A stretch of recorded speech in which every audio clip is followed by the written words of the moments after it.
Not long ago, I eagerly took on the task, automate documentation. I've seen something about open API schemas. I thought to myself, this should make it easy. It didn't take long for my excitement to turn to desperation, and my desperation to turn to writing them by hand in a markdown file. Though as a developer, it's easy to get annoyed about writing documentation. Have you ever tried the opposite? It definitely doesn't work out better. Our next presenter is one we're very fortunate to have with us at ETE. Co-author of Docs for Developers, an engineer's field guide to technical writing and transformation advocate with Launch Darkly, Heidi Waterhouse is here to tell us about DocsOps and hopefully either shed some light on my situation or tell me it's time to resign to my fate and open those markdown files with a smile. Take it away, Heidi. Hey folks, it's good to be here with you today. I'm really excited to get to talk to you about what we're doing and how you can do technical documentation a little more easily. But I have to tell you that what you're hearing is true. It's not easy, and automation is not going to save you. But we can get through this together. We're gonna be okay. So, what do I mean when I say DocOps? I mean that you need to be integrating documentation into your definition of done. And I'm going to tell you why.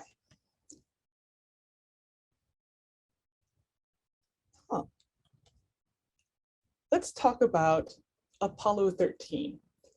If you've never read the book Lost Moon, it is an amazing exploration of how everything can go wrong and you can still bring a ship home. You may know it better as the Apollo 13 movie, but that leaves out a lot of the mechanical engineering things that get covered in the book. So I really recommend the book. There's even an audiobook version. Apollo 13 is the story of a successful failure, and a huge part of why it succeeded as well as it did was documentation. This was their mission badge. They were going to the moon. It was a little less exciting than the first or second time, but they were going to the moon. They were going to land on a part of it that we hadn't explored. It was amazing. But when you look at what happened, you begin to realize that documentation was an essential part of how they survived. Because what happened is this. This is not how you want a spacecraft to look if you are still counting on it. What happened was they did a normal procedure, and as everybody in ops knows, you can get sort of a failure of Swiss cheese where all of your security, all of your amazing fail-safes fail. And their command module, or their service module, blew up. It blew up, and the oxygen tank exploded. And then they had to figure out what they were going to do next. This is not an eventuality anyone at NASA had predicted. This was not anything that they foresaw. Like, there were a bunch of checklists and procedures. But let's take a look at what happened.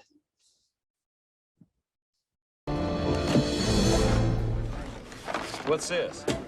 That's what they gotta make. Well, I hope you got the procedures for me. Right here. That's it? Aquarius, this is Houston. Do you have a flight plan up there? Affirmative, Andy. Jack's got one right here. Okay, we have an unusual procedure for you here. We need you to rip the cover off. I want you to rip the cover off the flight plan. With pleasure. All right, now the other materials you're going to need here are a lithium Hydroxide canister. You need 2 lithium hydroxide canisters, I'm sorry. A roll of gray tape. Duct tape. That's duct tape. You need an LCG bag, 2 LCG bags, the red suit hoses, and you've got the flight plan covered. Excuse me, can you give me a timetable? What about their level of carbon dioxide? It's climbing. You're saying that they're almost out of breathable air. No, wait a second. That's not what he said. He said we're working. You want to cut the duct tape 3 feet long. Tell me use his arm. Just use your arm. It's a good arm length. Oh, okay, Houston, I see what you're getting at. Hold on. Okay, Jack. Tear that piece of tape down the middle lengthwise. If you've ever done a team building exercise where you have to build something without being able to touch it or take directions without understanding what the finished product looks like, you'll be familiar with this horrifying simulation, except it's not a simulation. This is life and death for them. They're ripping the cover off their documentation in flight to save their lives. And that level of remote asynchronous coordination is kind of astonishing. It's something that the military, and all of these men had come out of a military background, had really been working on emphasizing, but it's something that we can learn from. Okay, stop that. Thank you. When I was reading up on this, and let me tell you, I really enjoyed the research phase of this talk, I found this on the NASA site. It says, the most remarkable achievement of mission control was quickly developing procedures for powering up the command module after its long, cold sleep. Flight controllers wrote the documents for this innovation in 3 days, instead of the usual 3 months. That's a lot of pressure. They had to shut down the command module and go hang out in the lunar module, which was definitely not designed for days of occupation. And then they had to restart all these knobs and tubes and diodes after they'd gotten cold and wet. And there was a chance that a spark could short out and flatten a battery that was essential to, I don't know, firing off their parachutes so they didn't smack into the ocean. Imagine that kind of stress. I used to say when I was doing technical writing full time that the best part was I never got paged because there isn't a documentation emergency. But it turns out there are some documentation emergencies. So let's switch to a less real life, but meticulously researched book called The Martian, which is also about remote documentation. Now that we can have more complicated conversations, the smart people at NASA have sent me instructions on how to hack the rover so that it can talk to Pathfinder.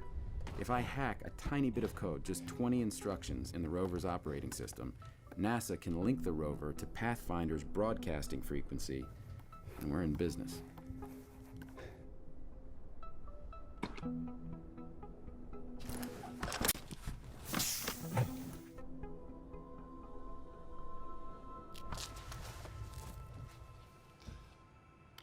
Mark, this is Vincent Kapoor. We've been watching you since all 54. The whole world is rooting for you. Amazing job getting Pathfinder. We're working on rescue plans. Meantime, we're putting together a supply mission to keep you fed until Ares 4 arrives.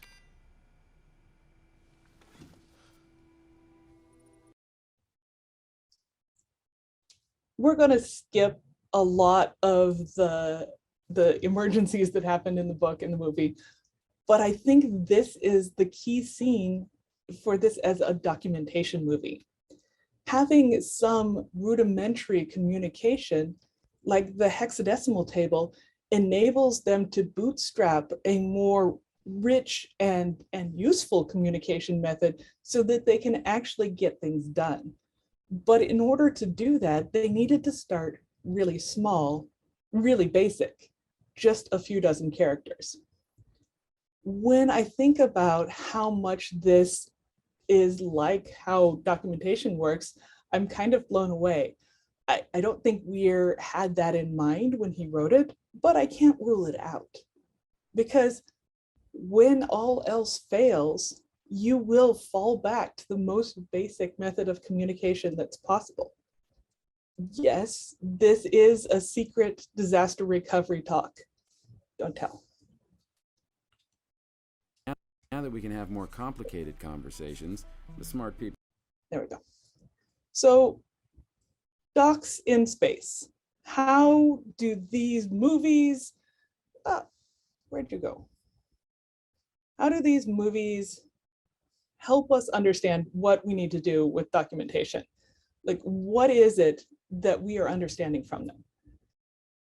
It turns out that we really need to understand a few basic things in order to make our documentation work correctly.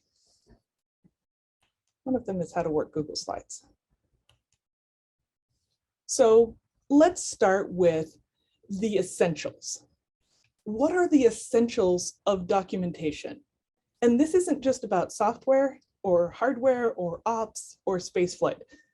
This is core communication. You need to know what hurts.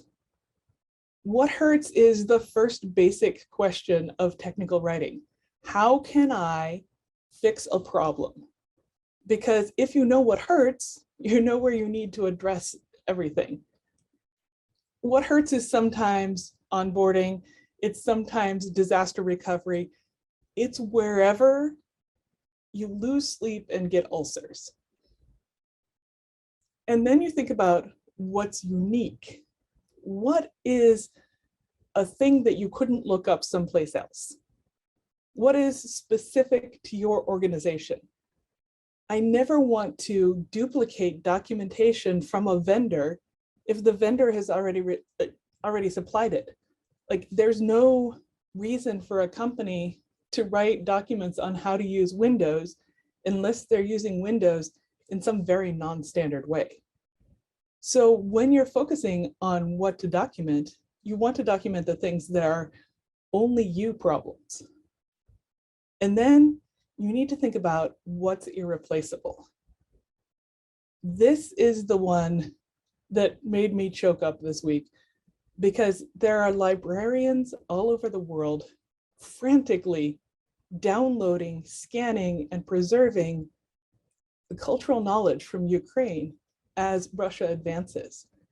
There are librarians in basements being shelled, scanning books so that people around the world can save them.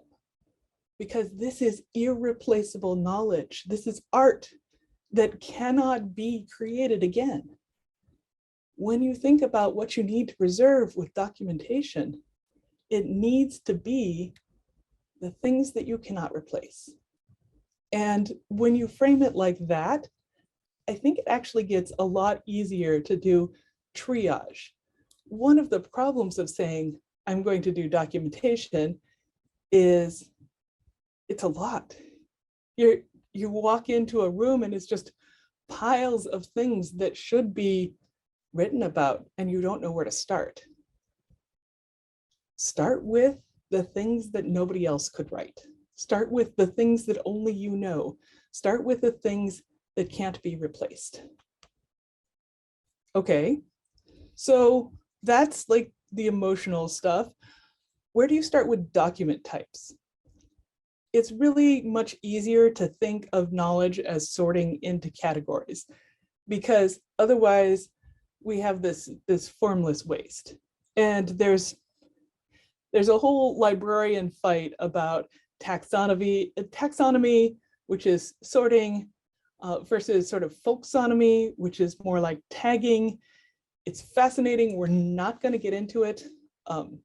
But if you want to talk to me about it later, I do love discussing it. But we can start with some documentation types in the software world that are going to help us out a lot.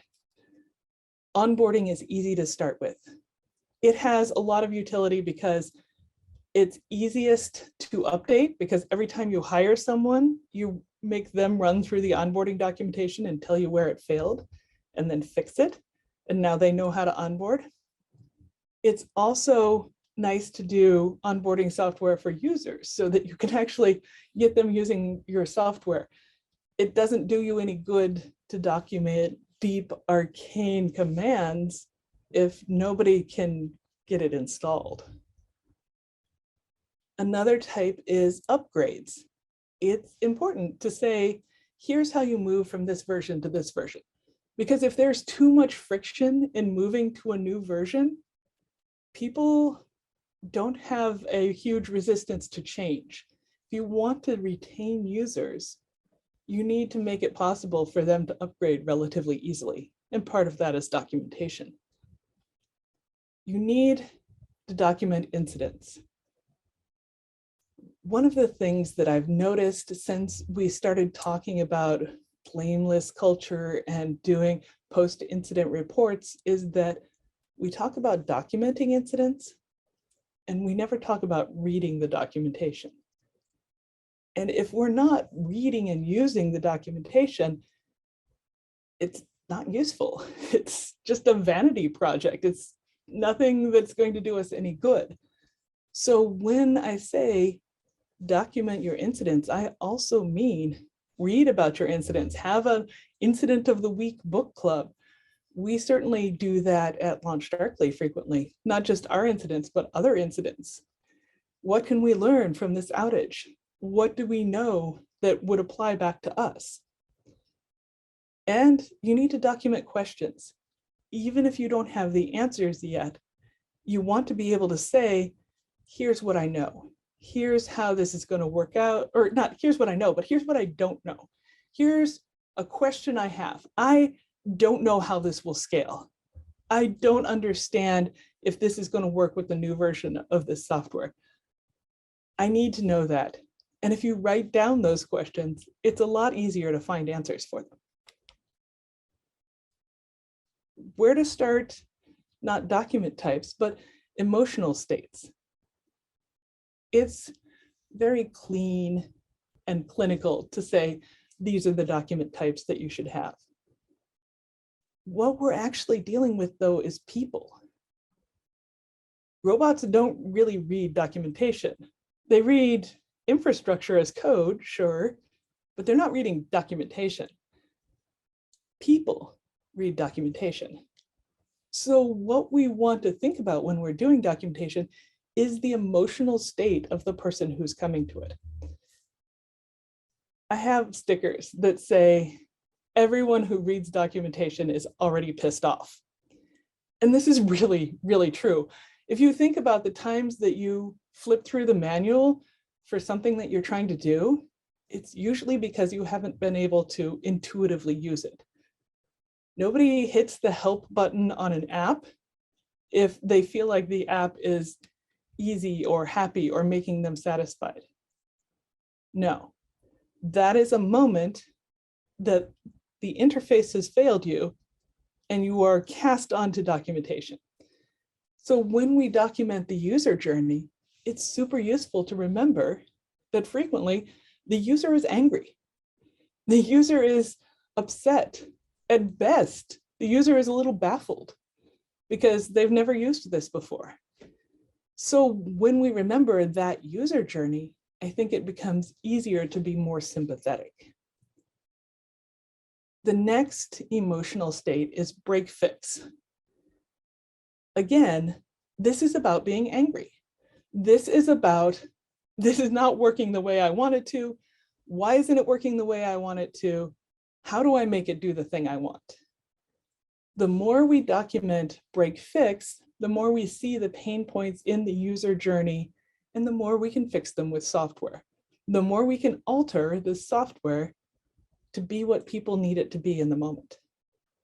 So that's the pain points again. What is it that we need to do to make this hurt less, to make it suck less? If you were alone on a planet, what would you need? Now, no one is alone on a planet, but sometimes it feels like it. Sometimes there isn't somebody that we can roll our chair over to and ask a question. Sometimes we're working at 2 a.m. after we got up with the baby and we don't want to wake any of our coworkers. Documentation is what we have in those moments. So if you think about it, the documentation that we need most, that we need, not that we need to write, is urgent, critical, and asynchronous. It is urgent in that it is time sensitive. If it weren't urgent, we could wait. We could like we could get back to Earth and read the encyclopedia entry on palm trees. That's not urgent. If it's urgent, it's something that we need. It's mission critical. If it's critical, it means that it's important. And if you think about the Covey importance map, I didn't put a slide on and I should have, but there's a quadrant where things are both urgent and critical. And that's what documentation has to focus on first. And finally, asynchronous. If something is asynchronous, it means you don't need to connect. So, side anecdote. I once worked doing documentation for Microsoft for Windows Server 2008 for the security team. And we were experimenting with a new context-sensitive, just-in-time documentation delivery that meant that we didn't have to have all of the documents written in order to release the software. This is great because actually it's really hard to write science fiction about how software is going to behave before it actually exists and has been tested. It's something I did a lot, but it's difficult. But we were writing this, again, let me emphasize, for the server software, the server operating system. Do you know where servers live? At least in 2006 through 2008, they lived in a data center and they did not touch the internet. Sort of like we don't let our kids lick the pools on public transit, you do not let your servers touch the internet. So we couldn't do just-in-time delivery of documentation for the server software. It had to be asynchronous. But this was a huge fight because the people who cared about documentation accuracy and speed and quality really wanted those extra few months to get everything right. And the people who had actually worked in a data center did not think that opening a portal to the web to download documentation was a good idea. Fun times. So I've talked to you about what kind of documentation you would need if you were on a deserted planet. But what other kinds of documentation are there? There's normal documentation. There's the stuff that you're going to use all the time that makes it work. So it's stuff like checklists. Checklists are magical. If you haven't read the Checklist Manifesto, I really recommend it. It confirmed a lot of things I believe in my life. And it's also just a good book. So a checklist is something that makes sure you run things the same every time. And it's also a plan for how to automate something. Once you get a checklist dialed in, you should definitely automate it because there's no reason to run it by hand. It's known, just do that. There's reference. So this is where the hexadecimal tables in the Martian come in. There are things that you just don't need to carry in your head that you want to be able to look up all the time. Like, do you remember all of the subsidiary commands for tar? Probably not. Can you look them up real fast? Probably. That's good enough. But somebody has to write that reference manual and you have to be able to access it. There's standards. When you have lost an entire Martian orbiter because of the difference between imperial units and standard international units, you get real good at understanding that standards are not universal. They're just ubiquitous. They're just what you expect. And so every time somebody says, this won't run on my computer, or I can't see this, you have to back up and think, is the 32-inch monitor that I expect as a standard because I'm a software professional really reflective of the monitor that my user might be using? Probably not. This is why I am on a campaign to take the nice monitors away from all designers and give them very old, crappy monitors and also hide their mice in their desk drawer. it would be just because they have a better standard of living than the people they're working for. And then there's normal emergencies. Every time you listen to a cockpit black box recording, you can hear pilots running through checklists that are not their normal checklist, that are emergency checklists somebody has written for this scenario. Your airplane nose keeps pitching down. Why is that? Well, here are the things to try. Here are some possible reasons, but in the meantime, let's keep the plane in the air. That seems good to me. So normal emergencies are things that can be anticipated, that are within not normal operations, but within the greater scope of operations. It's surprising that it happened, but it's not unthinkable that it happened. Normal emergencies are really important to document because having that documentation means you can get through them much faster and realize how to start solving them proactively. You also need emergency documentation if you can do it. But this is the kind of documentation that cannot be asynchronous. This is the kind of thing where you actually have to call into a war room, where you actually have to do synchronous coordination in order to get things right. And I think it's interesting that in both of these example movies, the reason it worked is because they had a working model of whatever the remote people were dealing with. They could turn on the switches in the command module. They could spin the rover camera. When we think about how emergencies, unthinkable emergencies happen, we want to be able to replicate that environment as quickly as possible so that we can help people work through it. We don't have the capacity to imagine all the things that can go wrong because that is an infinite array of things. We can only say we have the capacity to replicate it and try and address it. So what does this all mean for you, person who is just trying to figure out how to do documentation and open API and Swagger, and this should be easy, right? Start here. I've been associated with technical writing for a couple decades, and most of the time, what I did was troubleshooting. I would walk into the Wild West and bring order and then ride out of town like the sheriff. So these are the rules that I have come up with for how to start with nothing. Survey what you have. Do you already have documentation? Probably. Is it in Slack, some emails, and a Post-it note on somebody's monitor?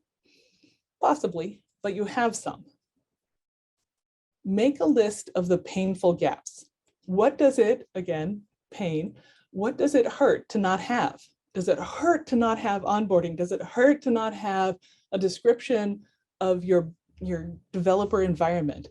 What is it that's costing you time every time you try and do something? Third, you knew I was going to get here. Consider hiring a technical writer because technical writers are going to be experts at doing this and not necessarily experts at anything else. You're all very smart people and you're good at software, but it's not your specialty. Technical writers have a specialty and it's figuring out what the hell you're doing and explaining it to other people. So it's expensive. You should pay them equivalent to their experience as if they were a software engineer. Please do not be cheap about this because it's a lot of expertise. And then start documenting what is urgent and critical. Not just a customer is clamoring for this, but a customer is clamoring for this, they're a large customer and they'll leave if they don't get it. Or we need this in order to do this next upgrade on our foundational software. And then reward the behavior that you want. one of the things I hear over and over from people who step up to do documentation is that they don't get credit for it, that they are sometimes marked down on their perf because they weren't committing new features, they were busy documenting. If you want people to do documentation, you have to make it a party. You have to say, this is a valuable contribution. We see it as a valuable contribution. We appreciate you doing it. Keep it up. Because if you don't do that, no one's going to do it. Nobody really enjoys work for the sake of work. And even if people are scratching their own itch and solving their own problem, that's not a sustainable pattern for your team. You need to be saying, as a team, this is what we do. Templatize the things that you can templatize. It's really hard to sit down and write a full text description of a bug. Like, how would you even start that? Today, when I was in the Gonfalon module, it seems terrible. No, when we do bug reports, we have a template. It says, what platform were you on? What were you trying to do? What other things were happening? Show me a screenshot of what happened. That template makes it super easy for us to organize our thoughts. And on the other side, it makes it easy to extract things out into usable documentation because all of the pieces that you need are there and accessible. So anytime you find yourself writing the same kind of documentation over and over, that's a beautiful place for a template. This is one of the things that makes API documentation both easy and hard, because API documentation seems like it should be very easy to templatize and automate. But you have to put real meaning either in the code or in the document for the documents to be useful. You can't just say get without saying what you're getting from. It's important to put that context around so people know how they're using it. And finally, you need to make docs an of course. Of course there's documentation. Did you finish that feature? Yes. Did you document it? Making documentation part of your definition of done will drive a lot of whining at first and some sort of minimal compliance. But as you go on, people become more accustomed to it. It becomes less of a heavy lift for them. It used to be we didn't ask software engineers to write tests. And now that's part of how we evaluate them, is whether they can write a test. So in that same way, we need software engineers to be able to do at least minimal documentation and accept that that is a part of their jobs. Then we're going to do refinement. So this picture is a Mars quilt that I made for my brother 20 years ago. That's the squares, using the Hubble imagery that we had at the time. And the one on your left is a picture taken from a Mars orbiter recently that I had printed on fabric. These are the same planet. These are both quilts. They're both going to keep you warm. They have the same functional value. It's just one of them has higher information density. That's how it's going to work out for your documentation. You're going to be able to say, look, I understand now what I'm doing. I'm going to refine this. I'm going to drill down. I'm going to add more detail.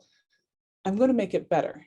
And every time we make it better, we are giving ourselves a little more smoothness in our process. People always ask me about tools.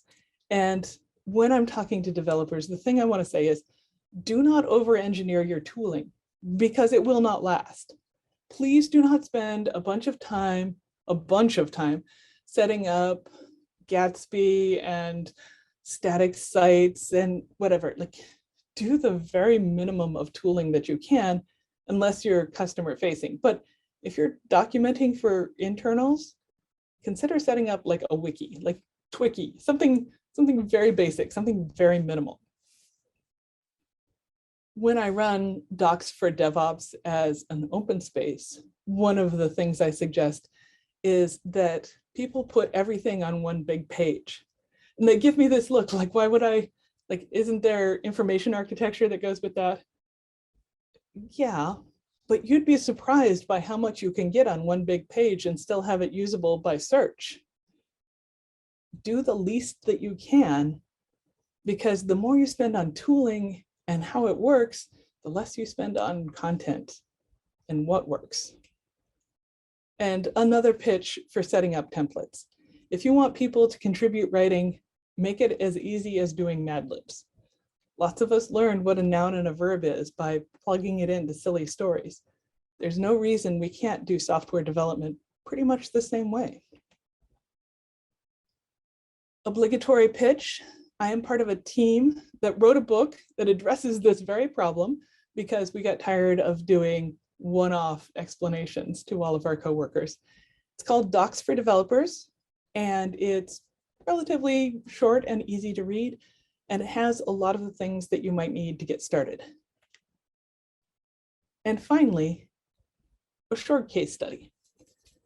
Atlassian has been down.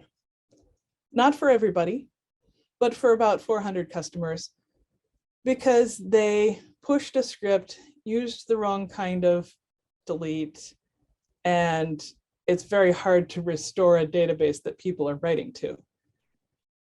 The reason this is a documentation problem is twofold. First, they didn't necessarily understand what they were deleting permanently. And second, they didn't communicate what was going wrong immediately. Comms is not always a part of technical writing, but in this case, it really needed to be, because otherwise nobody knew what was happening. And possibly the worst part of this is that almost all the people who use Confluence trust that it's going to be there, that it's a safe place to keep their restoration and their run books, that OpsGenie is going to page them when they have an outage. If you do or do not get paged, and you need to reference documentation that's on Confluence, what do you do? The easy, obvious answer is to have an offsite backup, to have all of your essential Bootstrap documentation somewhere else.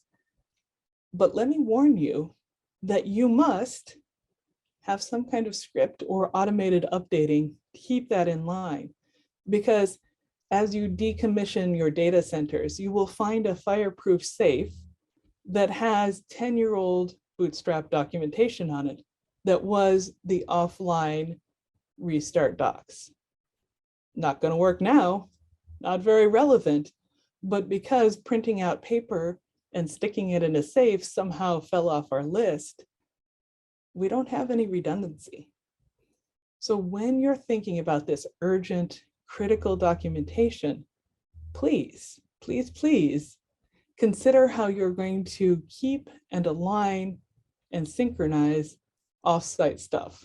Because if it's important enough to write down, it's important enough to back up. And if it's important enough to back up, it's important enough to test regularly. If this talk was too long and you read Twitter instead, because it's right there, remember this: documentation is mission critical. If you would like some free socks or some more information, you can go ahead and follow this URL. Otherwise, I am free to take questions. Heidi, thank you so much. That was awesome. And it's actually, that actually did make me feel a little better. You know, and then because the one thing that you did mention that we did do was add documentation as definition of done. And I've definitely been called out by my teammates for having not done that, but definitely a great idea.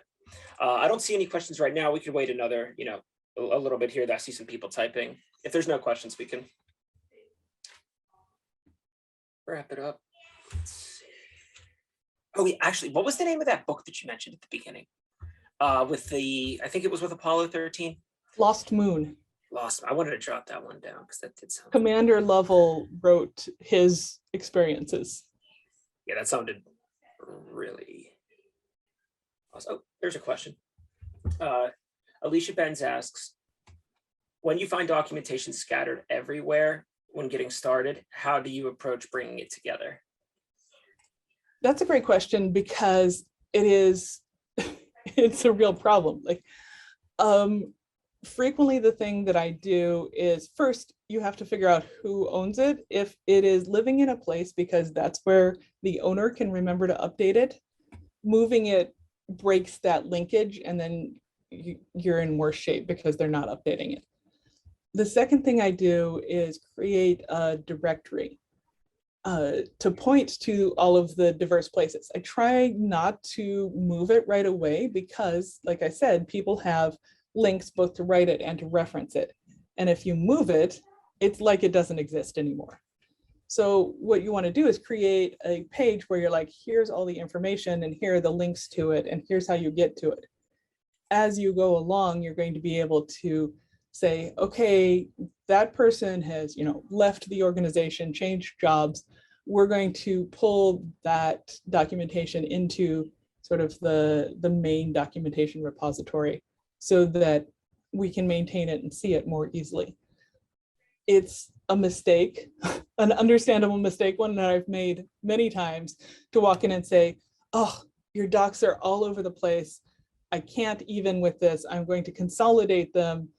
And then they go stale because nobody knows where they are. Nobody is loving them. Thank you. I see a few more people typing, so just wait a second here.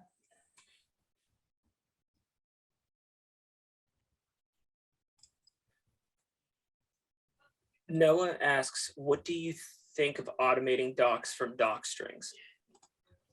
I think that automating docs from doc strings works if you have developers who like writing human readable things in their code. I think that's a real cognitive shift from thinking about what classes contain to what is it that I am trying to do with this class. So when you're generating from doc strings, frequently what you're getting is unexpurgated code comments. And that's not always super useful for actually how to use the software. It describes what the software is thinking, but it's not at all from the user perspective. So it's better than nothing, but it's not actually as useful as you might think unless you have a bunch of developers who are interested in doing high-level cognition about user journey in the middle of trying to code. Noah did reply, human readable things in their code. Haha, very true. Ira asks, what do you say to people who say the code is the documentation? So code is the documentation if all you are trying to do is write code or understand the way the code thinks. It is completely unhelpful if anybody using your code doesn't need your code. So I think of it like this. It's a little like a cookbook. When we say, the recipe is right there, what we're also saying is, I expect you to know how to saute, how to dice to 1 inch, how to, set your oven to a certain temperature, what kind of pan is appropriate to cook this in.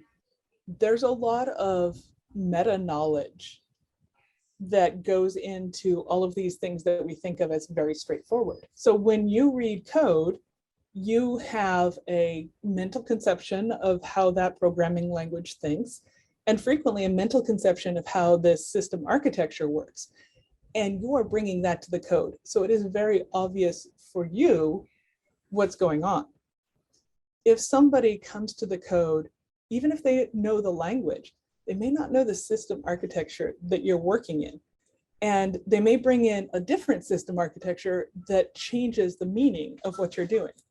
And so it's really actually I find it hostile when people say the code is the documentation, because what they're saying is they expect me to have the same context as they do. And I don't. I can't. I didn't write it. I wasn't there. So code as docs, why, what is the utility? Is really the question I ask back. John asks, thoughts on layers of docs and where they're kept. I like to keep docs as close to the source as possible to be easily correlated and versioned with that code. I like your idea on keeping it where it's maintainable. Yes. So one of the problems with putting this talk together, and I might have skimped on it, is the idea of different audiences. So when we say docs as code, when we say code comments, when we say string generation, we are not talking to consumers. It's not going to do your consumer any good to know which library is being called. We're talking to ourselves and people like us. So in that sense, having things very close to where they are and can be maintained really makes a lot of sense. The layers applies to the different abstractions as we get closer to the consumer. Consumer is sometimes still a code user, but without all of the context that we have. Or the consumer is sometimes like my 8-year-old trying to figure out Minecraft mods. And he got so grounded. He's now 19, it's fine. But he lost all of his Windows privileges and had to learn to be a Linux admin after the second time he took down the home network with Minecraft mods. But so maybe you have an 8-year-old reading this, and maybe they don't have any context for what a programming language is even. The further you get from the surface of the code to the surface of the interface, the more you have to think about how a person is different than you and what they're doing is different than you and their goals are different than you. When we write software, our goal is to make software that works, and if we're really thinking about it, that adds business value, which is actually a thing that many software developers do not fully process. Are you adding business value by writing this? When we are the user, we don't want to use software. Nobody sits down and says, you know what I'd like to do? I'd like to open some apps. No, we want to read the morning news. We want to catch a Pokemon. We want to pull some money out of the bank. None of this is about wanting to use software. It's about wanting to do a thing that happens to need software to do. And so those layers are really important to keep in mind as we get further and closer from the endpoint. Thank you very much. I actually really like that recipe analogy. I felt like that made, a ton of sense. Like I can think of a ton of situations in my current project where, it would be nice to maybe have like some code doc strings, but that's not going to necessarily help you to, let's say that you need to set up data for, some weird test case or something like that. That's certainly, more kind of high level. I always think this because I'm actually not a coder. This is not my area of interest. And so frequently somebody will say, type this command. And I'm like, type it where? Like how like just in the command box, or do I need to be like in a directory, or do you expect me to be like downloading Homebrew? You have assumed so much about where I am starting that I can't even follow these directions. Nice. So I think that's it for questions. We could probably wrap this up now. Heidi, thank you so much. This was awesome. Thank you. Really appreciate it. Thank you for talking to us at ETE today. Good to be here.